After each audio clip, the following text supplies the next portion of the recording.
राजनीतिनामा बिहार के नए अंक में आपका स्वागत है। मैं कुमार विजय। आज हम लोग एक महत्वपूर्ण मुद्दे पर बात करने जा रहे हैं जो हमारे राज्य की राजनीति से गहरे रूप से जुड़ा हुआ है। चूँकि हमारा जो वीडियो चैनल है ये न्यूज़ चैनल नहीं है, हम लोग न्यूज़ एनालिसिस करते हैं। और अभी बिहार में जो कुछ भी हो रहा है और आज की तारीख में भी 29 मार्च को जो कुछ भी घटा, सुबह में नितिन नवीन जी ने शेड्यूल्ड इस्तीफा नहीं दिया, शाम में नीतीश जी के घर पे उनके बड़े मंत्रियों की बैठक हुई है। आगे राजनीति में क्या होगा यह कोई नहीं जानता, क्योंकि आज के नेता इतने अपने अंदर बहुत सारी चीज़ें, घाघ तो मैं नहीं कहूँगा, मतलब होता तो शब्द वही है कि अपने अगले कदम के बारे में उनका जो एक कदम है वो दूसरे कदम को नहीं जानता कि आगे वो कौन सा कदम आगे बढ़ाएंगे, लेफ़्ट और राइट। लेकिन फिर भी आज बिहार जहाँ खड़ा है, कल अंतिम दिन है जब नितिन नवीन जी को भी अपने विधानसभा के सीट से इस्तीफा देना होगा अगर एज यूजुअल राजनीति जाती है तो, और नीतीश जी को भी विधान परिषद के अपने सीट से इस्तीफा देना होगा। आज और कल की राजनीति बिहार के लिए काफ़ी महत्वपूर्ण है। और जो हमने कहा कि बिहार सत्ता परिवर्तन के मुहाने पर खड़ा है। नीतीश जी ने लगभग 20 सालों तक बिहार को गवर्न किया है। और लोकतांत्रिक व्यवस्था में जब कोई आदमी मुख्यमंत्री होता है तो उसको गवर्न कहा जाता है, रूल तो राजा करते हैं।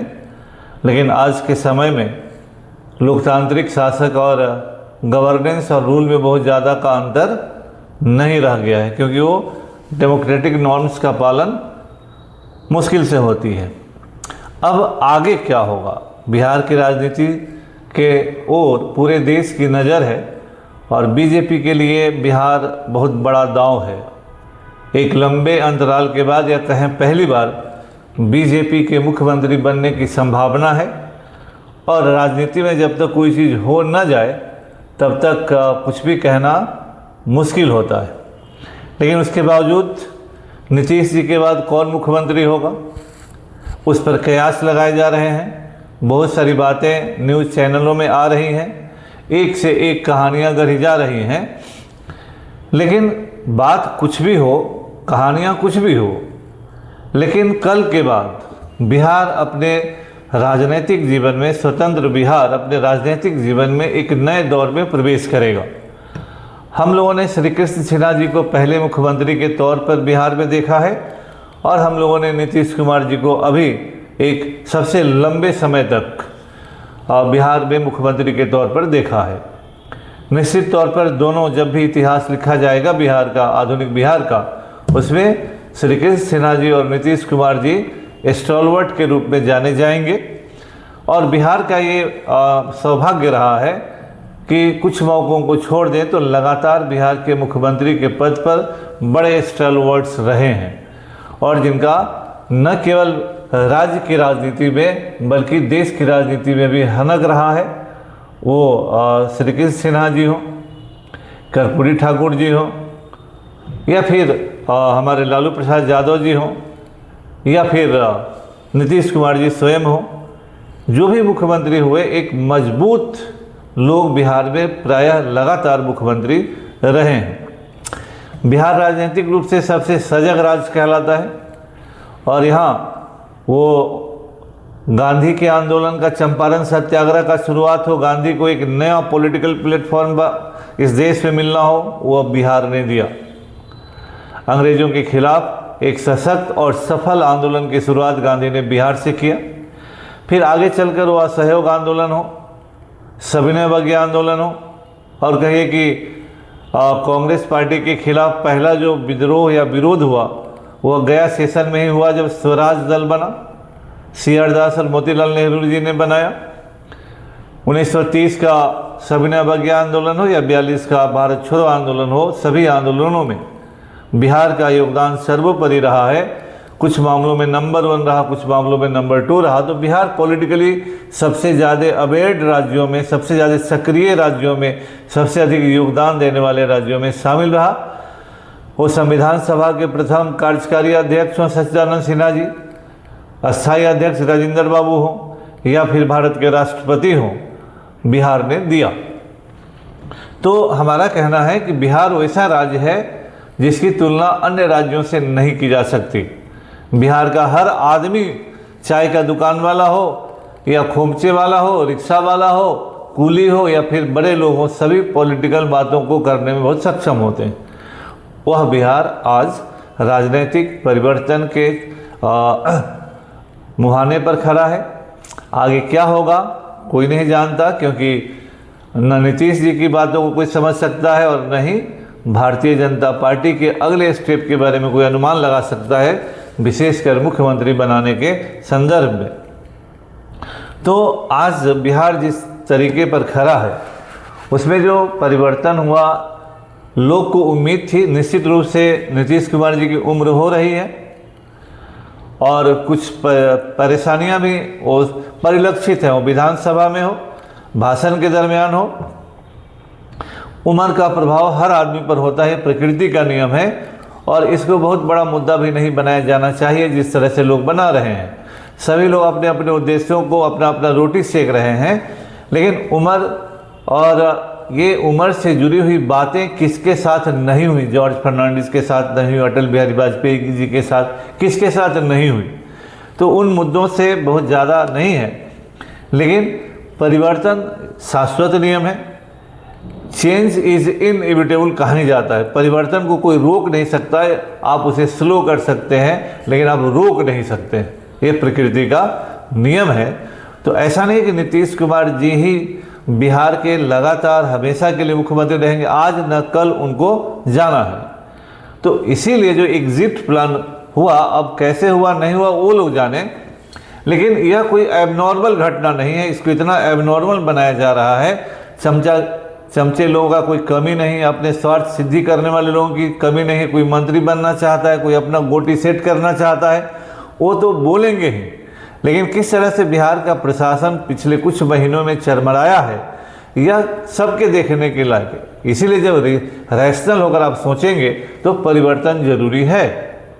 अब वो किस तरह से क्यों हो रहा है ये वो लोग जाने, क्योंकि उनका पॉलिटिकल रिलेशन बीजेपी के साथ क्या है, अन्य लोगों के साथ है, लेकिन परिवर्तन जरूरी था।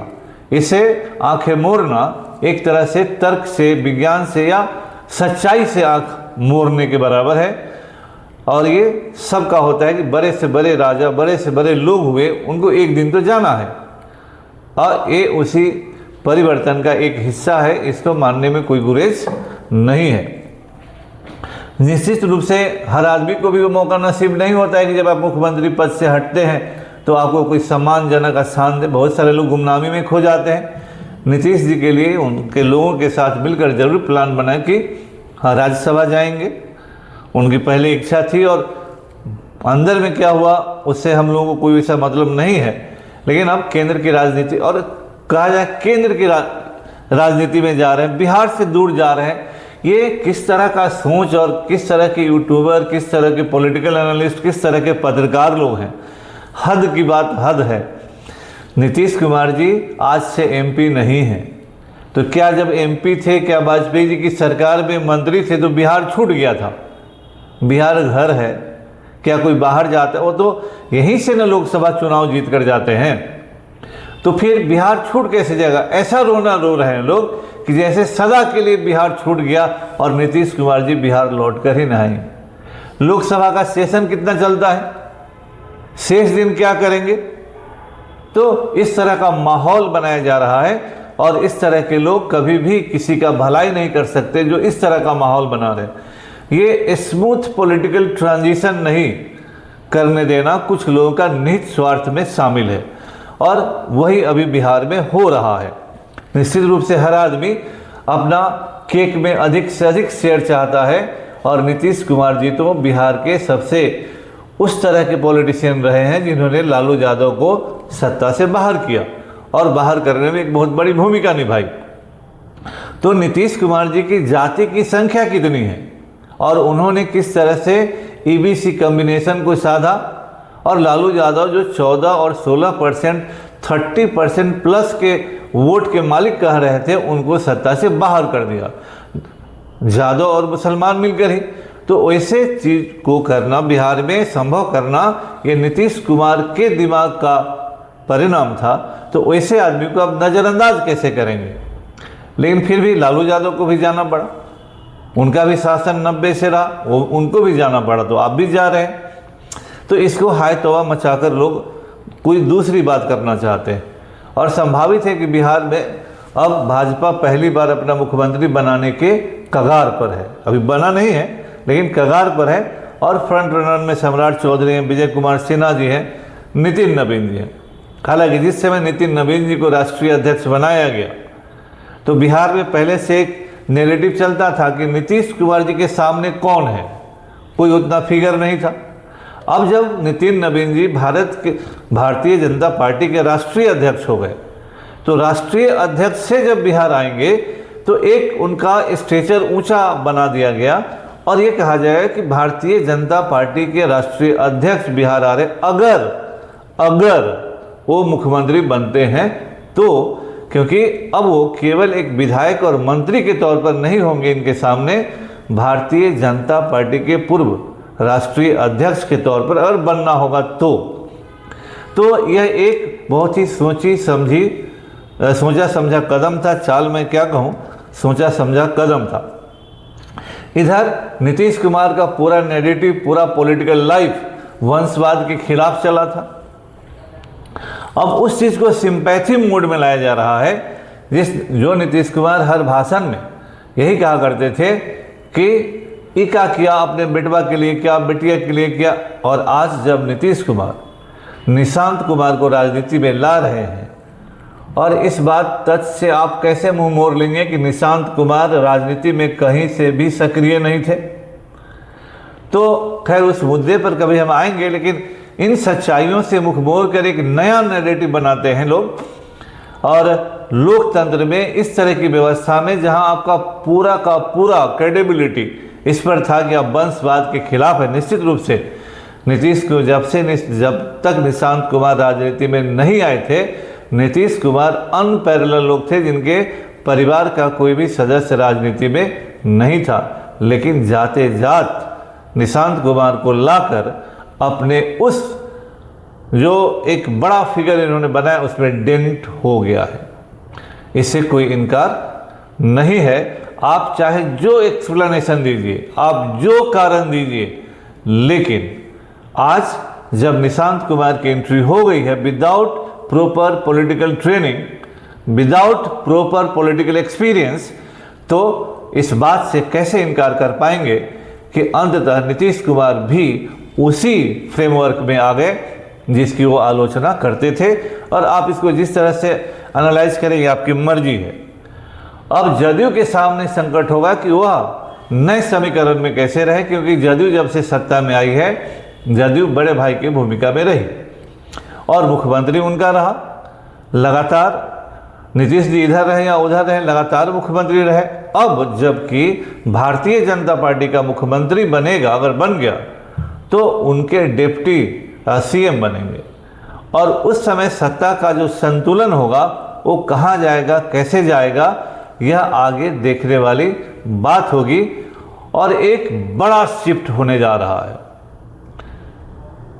ये it is a big shift, क्योंकि 90 से लेकर आज तक 2026 मार्च महीना या तो लालू जी ने बिहार की राजनीति को डोमिनेट किया, या तो नीतीश कुमार जी ने यानी आरजेडी ने डोमिनेट किया, या जदयू ने डोमिनेट किया।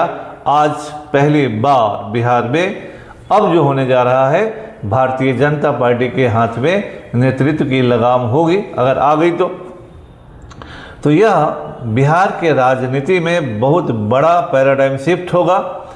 और क्षेत्रीय दलों के बदले बिहार में राष्ट्रीय दल के हाथ में कमान आएगी एक लंबे अंतराल के बाद। 1990 के बाद जब कांग्रेस राष्ट्रीय दल थी, कांग्रेस से सत्ता छीनी राजद में गई, वहाँ से सत्ता छीनी जदयू ने नेतृत्व किया, और अब पहली बार इतने लंबे अंतराल अराउंड मोर देन 35 ईयर्स 35 सालों से भी बाद बिहार में एक राष्ट्रीय दल सत्ता में आने के कगार पर है।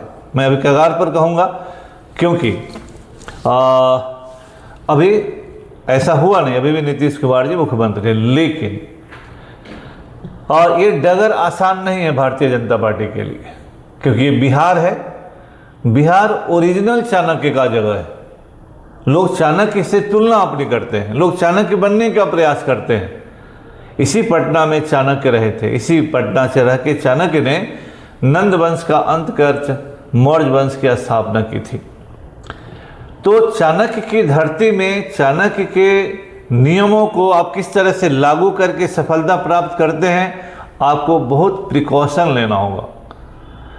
बिहार याद रखिएगा हरियाणा नहीं है, याद रखिएगा बिहार मध्य प्रदेश नहीं है, बिहार राजस्थान नहीं है, बिहार दिल्ली नहीं है, बिहार बिहार है। अगर एक भी कदम गलत लिए तो फिर यहाँ इतिहास बनने से कोई नहीं रोक सकेगा। फिर आप इतिहास के पन्नों में ही याद किए जाएंगे, हकीकत फिर आपसे कोसों दूर चली जाएगी। इस बात को याद रखना है, क्योंकि भारतीय जनता पार्टी हमेशा सरप्राइज एलिमेंट के लिए मानी जाती है। क्योंकि जिन राज्यों का मैंने नाम लिया, वहाँ किसी भी जो ऑलरेडी जिनका नाम चल रहा था कोई मुख्यमंत्री नहीं बना। इवन राष्ट्रीय अध्यक्ष जो भारतीय जनता पार्टी के हैं उनको कोई उम्मीद नहीं किया था। तो उस सरप्राइज एलिमेंट को पीढ़ीगत बदलाव, जनरेशनल शिफ्ट के आधार पर क्या बिहार में लागू कर पाएंगे? क्या यह सफल हो पाएगा? यह एक बहुत बड़ा सवाल है कि जिस तरह से चौंकाने वाले निर्णय आपने मध्य प्रदेश में, राजस्थान में, हरियाणा में, दिल्ली में लिया, क्या वही नियम आपका बिहार में सफलतापूर्वक लागू होगा? क्या वो ड्यूरेबल होगा या बाउंस बैक कर जाएगा? जिन चेहरों का नाम बीजेपी में या किसी भी दल में आजकल एक हकीकत हो गई है, क्योंकि चुनाव तो विधायकों के द्वारा होता नहीं, तो अगर जिन लोगों का नाम चल जाता है, आज सोशल मीडिया का भी समय, बहुत सारे लोग अपना नाम चलवाते हैं, अमूमन उन लोगों का नाम गायब हो जाता है। यह भी एक सवाल है कि भाई होगा क्या? लेकिन बिहार जो है एक अलग राज्य है। जैसा मैंने शुरू से कहा, बिहार का हर आदमी पॉलिटिशियन है, और राज्यों में ऐसा नहीं मिलेगा। कोई बड़ा से बड़ा पत्रकार भी आता है, अगर वो चाय की दुकान पर भी बैठ गया तो पूरी राजनीति वो डिस्कस कर सकता है, चाय वाले से, वहाँ बैठने वाले से, मजदूरों से, ठेला वालों से। ऐसा राज्य नहीं मिलेगा। यह राज्य कैडर, यह राज्य किसी वाद, यह राज्य किसी सिद्धांत से परे जाकर एक जातीय समीकरण के फ्रेमवर्क में इस तरह से धंसा हुआ है कि हर मुद्दा यहाँ बेकार हो जाता है। हालांकि प्रशांत किशोर ने निश्चित तौर पर कहा है, और वह भी एक मायने में सत्य है, लेकिन जब वो सत्य भी जातिगत फ्रेमवर्क में भी जाति को डिनाई करना है, तो लेकिन हर राजनीति वही खरी होती है, क्योंकि जातीय जनगणना करवाने का उद्देश्य यही था कि हर जाति के जितने सरदार उभरेंगे उनको किस तरह से अपने पाले में लाएंगे। 1%, 2%, 3% वोट को इधर लाओ और पाला पलट दो। 1-2% के आधार पर ही सत्ता इधर से उधर हो जाएगी। तो क्या जातीय समीकरण को साधने का प्रयास भारतीय जनता पार्टी करेगी? क्या ओबीसी, ईबीसी या दलित चेहरे को आजमाएगी? फॉरवर्ड चेहरे का संभावना बहुत कम लगता है। संगठन से किसी भी आदमी को लाएगी? क्योंकि यहाँ केवल एक पार्टी की सरकार नहीं, और प्लस यहाँ की सरकार का प्रभाव केंद्र पर भी पड़ेगा, क्योंकि भारतीय जनता पार्टी केंद्र में अकेले बहुमत में नहीं है, और केंद्र में बने रहने के लिए जदयू के एमपीज का टोटल समर्थन उसको अपरिहार्य है। इसलिए बिहार आज उस चौराहे पर खड़ा है जहां अब छोटा भाई बड़ा भाई बनने वाला है, लेकिन अभी बना नहीं है। कब बनेगा हम लोग देखेंगे। एक और जो बड़ा मुद्दा है जो बिहार को अन्य राज्यों से अलग करता है, बीजेपी को पेश में रखेगा, बीजेपी के सामने चुनौतियां प्रदान करेगा, कि बिहार में क्या पैराशूट उम्मीदवार आप लाकर मुख्यमंत्री बनाएंगे, या जमीन से जुड़े हुए आदमी को आप मुख्यमंत्री बनाएंगे? भारतीय जनता पार्टी के लिए बिहार के बारे में निर्णय लेना काफ़ी कठिन हो रहा है। नहीं तो अभी तक निर्णय ले चुकी होती भारतीय जनता पार्टी, क्योंकि बिहार एक अलग राज्य रहा। मैं शुरू से कह रहा हूँ, बिहार के लोगों को अगर लग गया कि हमारे अस्मिता, पहचान, हमारे इतिहास के साथ छेड़छाड़ हो रहा है, तो सच में अगर कुछ परसेंटेज आदमी भी जाति के बियॉन्ड वोट करेगा तो आप सोचेंगे कुछ और हो जाएगा कुछ। जमीन से पकड़ वाला बिहार में नेता हमेशा प्रमुख पदों पर रहा है। वो लालू यादव हो, उनसे पहले कांग्रेस पार्टी हो, या फिर नीतीश कुमार हो। ये कोई पैराशूट उम्मीदवार नहीं थे। लालू यादव पैराशूट से नीचे नहीं आए थे, जमीन पर संघर्ष करके ये लोग आगे बढ़े थे। जेपी के आंदोलन के प्रोडक्ट थे और बहुत धूल फाका था इन लोगों ने। इनके संघर्षों की कथा से कोई डिनाइल नहीं है। और तब वो इतने पावरफुल बने थे, यानी जिनके कहने पर लाखों लाख लोग इधर से उधर हो जाए। अभी तक बिहार को उन लोगों ने चलाया है, तो क्या केवल सैद्धांतिक तौर पर ऑक्सफोर्ड में पढ़ा हो या कहीं पढ़ा हो वैसा आदमी बिहार को चला पाएगा? जो जमीन के लोगों से कम्युनिकेट नहीं कर पाएगा वो क्या बिहार को चला पाएगा? बिहार के मजदूरों से कम्युनिकेट नहीं कर पाए वो क्या बिहार को चला पाएगा? ये भारतीय जनता पार्टी के समक्ष बहुत बड़ी चुनौती है। इसलिए इतिहास गवाह है कि बिहार ने हमेशा जमीन से उभरे हुए मजबूत पैर वाले नेताओं को स्वीकार किया है। इसलिए अभी देखना होगा कि भारतीय जनता पार्टी किस तरफ जाती है, क्या निर्णय लेती है। तो चौंकाने वाले निर्णय यहाँ पर क्या होगा? लो प्रोफाइल वाले लोग किस तरह से टिकेंगे? बियॉन्ड मंडल राजनीति के जो अगर कोई आदमी मुख्यमंत्री बनाया जाता है तो किस तरह से यहाँ टिकेंगे? केवल किसी बैकग्राउंड से आकर कोई आदमी मुख्यमंत्री बनता है, वो किस तरह से टिकेंगे? और यहाँ पर मांझी, जीतन राम मांझी से चिराग पासवान तो खैर ऊपर से ही समन्वित हो जाएंगे, या अन्य जो पार्टियां हैं उपेंद्र कुशवाहा जी से समन्वय बैठाकर किस तरह से कोई चलेगा? और जो बड़े नेता हैं, जमीनी, केवल बात के नहीं, उन नेताओं के साथ समन्वय स्थापित करने वाला बिहार में नेतृत्व चाहिए। नहीं तो यहाँ भड़कने वाले लोग भी हैं और भड़काने वाले लोग भी हैं। तो ऐसा न हो कि पैरों तले दरी खींच ली जाए और फिर भारी मुश्किल में हो जाए। भारतीय जनता पार्टी के सामने एक और जो प्रैक्टिकल प्रॉब्लम है वो है कि जो कैडर बेस्ड आप जो लोग नेता हैं, जो नीचे से ऊपर आए हैं, हमेशा अपने दल आरएसएस के बैकग्राउंड से आए हैं, और भारतीय जनता पार्टी का जो आधुनिक चलन है विशेषकर मोदी युग में, बाहर से आए हुए नेता, जिस तरह से आसाम में मुख्यमंत्री हैं और भी कई जगहों पर बड़े बड़े एमपी भी बहुत बड़े भारी संख्या में बाहर से आए हुए लोग हैं, मंत्री भी बहुत भारी संख्या में बाहर से आए हुए लोग हैं।